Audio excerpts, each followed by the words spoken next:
Hello there, I'm Bob West, and this is another discussion on As We RV.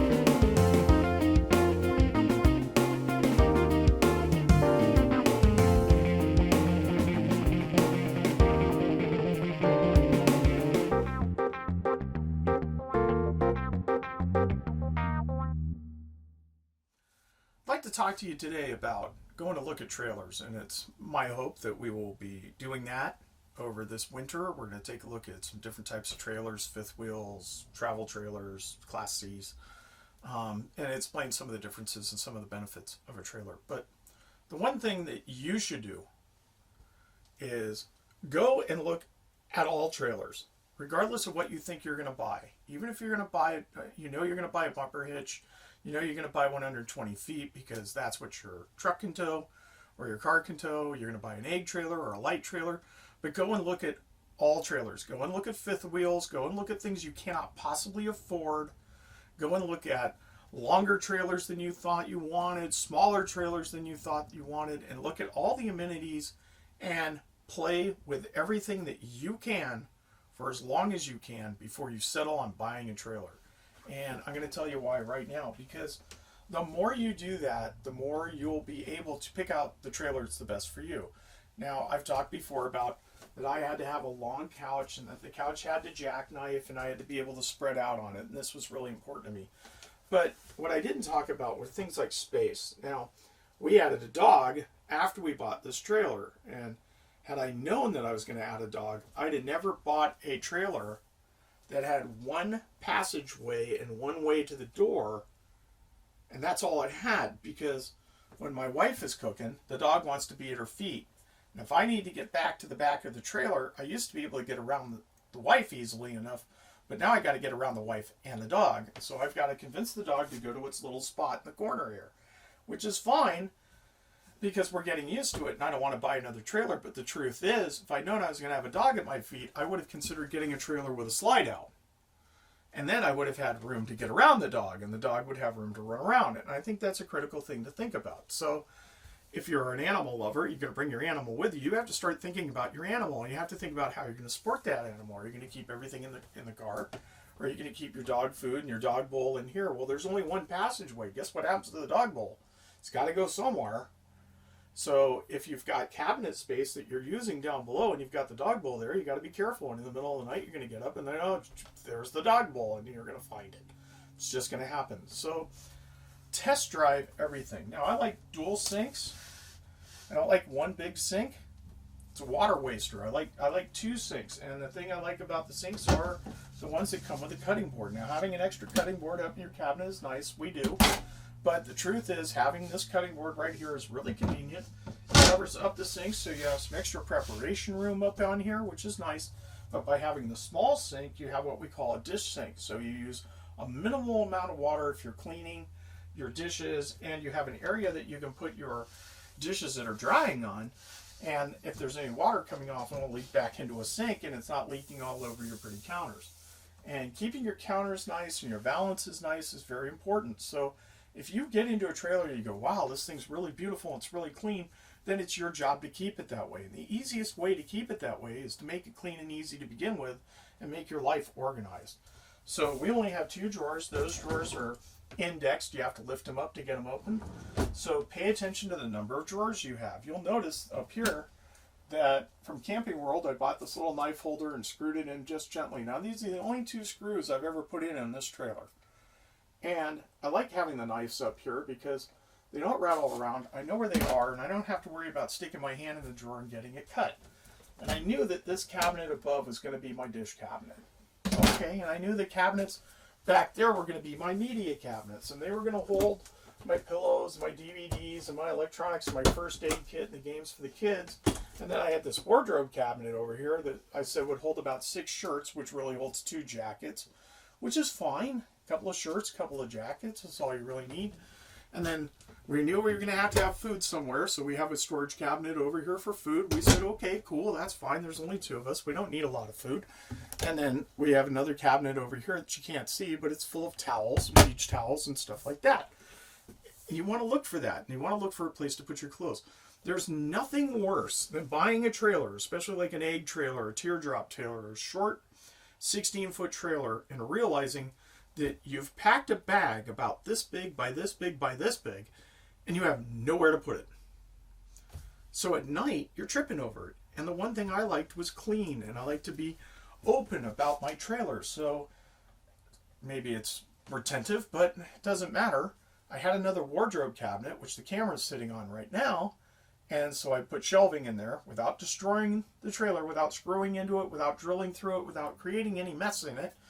And our bags fit on those shelves. So when we go to our bed, it's our bed. It's our nest. It's clean. When we go to our table, there's nothing on it. Her bag's not on it. We have a small table over by the door on the other end of the couch, and that's where her purse goes. That's where my wallet goes. That's where the keys go. That's where the glasses go. That's where our phone chargers are. If we even take our phones, because folks, we don't take our phones in our trailer.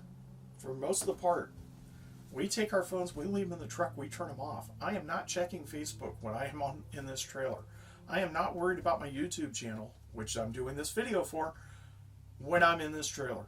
I don't. I come to this trailer to relax, to enjoy nature, to go out and about, to film. I come back, I want to drink some whiskey, I want to lay down, I want to get some sleep. I don't even use the microwave. It's too much noise for me. I like to cook. I cook my veggies, my meat, my steaks, and I cook outside as much as I can. I eat outside as much as I can because I got the trailer. And if it's wintertime and it's cold, great. Then I can retreat to here, to a usable space, to something I can travel through as I need to travel through. And the other thing I like about this particular trailer is, when you're in conservation mode, is it's got lighting all over the place, which means now that these are LED lights, I only need one little area light. I don't have to turn on the 3 big lights to get everything going. I have a table light. I have a dish light for cooking with. I have a reading lamp over my reading spot and picking out DVDs from a radio. And then she's got a reading light. And the other thing I have done too is, if you'll notice the color difference in my face, over the reading area for my wife and near the bathroom, I have natural light bulbs. Over the sink and right here and over there. Because if she's doing her makeup, she wants natural light. She doesn't want LED or fluorescent light. And so that's kind of really important. There are some other things about trailers that I'm not too sure about why they do it, but they do it. Number one is the oven. You don't need an oven. I cooked a pizza in the first time we bought the trailer because it had an oven. We did stuffed mushrooms once last year. So we cooked a pizza and we had stuffed mushrooms. I'd rather have a cabinet. The microwave. Let's see, the microwave. Have we used the microwave? Don't rush me. No. No, haven't used the microwave. Ever. I keep threatening to take it out and put a cabinet there. I'm not a good enough carpenter to put a door on this. And I know for resale value that other people may want the microwave. They might have kids, want to do the quick meals for the kids. They might want to rewarm their coffee. Whatever it is. They might want the microwave. Of course, you have to be plugged into 110 to use it, but okay. So because they might want the microwave and because it's a pain in the tail to remove it, what would I do with it? The simplest thing is to leave it in there and look at it and never clean it. So do that. The other thing I like to talk about is AC and heat. These AC systems that are through the roof are great. They require a lot of power. In most cases, you need about 3,000 watts in a generator to get it really moving. Most people don't know that they actually make heat kits for these. So when you're somewhere, instead of running your propane heater, you can actually buy a heat strip setup that will go into these air conditioners, and it'll run a heating system for you, which is electric, which you usually get for free instead of paying for propane. Why do I say you usually get it for free? Well, if you rent a space somewhere and you're plugged in, use all the electricity in the world that you can, because it's a flat rate and you're paying for it, right? Whereas with propane, you've got to take the tanks off to refill it. So your water heater probably has a switch on it, maybe in the control station or maybe in the back, that can make it go to electric. Your refrigerator runs on electric. Why not your heat running on electric if you happen to need it? So look at these things. Test these things. Open up these panels and try it. Try the drapes. Try the blinds. You know, these blinds are really nice. Anyway, I don't want to have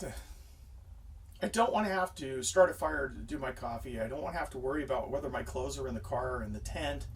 None of that. The trailer is my sanctitude. It is my home. It is the place that I come back to. So when you're looking at trailers, look at all the functions. Look at the bath. Look at the way the shower works. Is it fixed? Is it on a wand? Look at, does it have a tub? Does it not have a tub? How much space is between the heads? Sit on the head.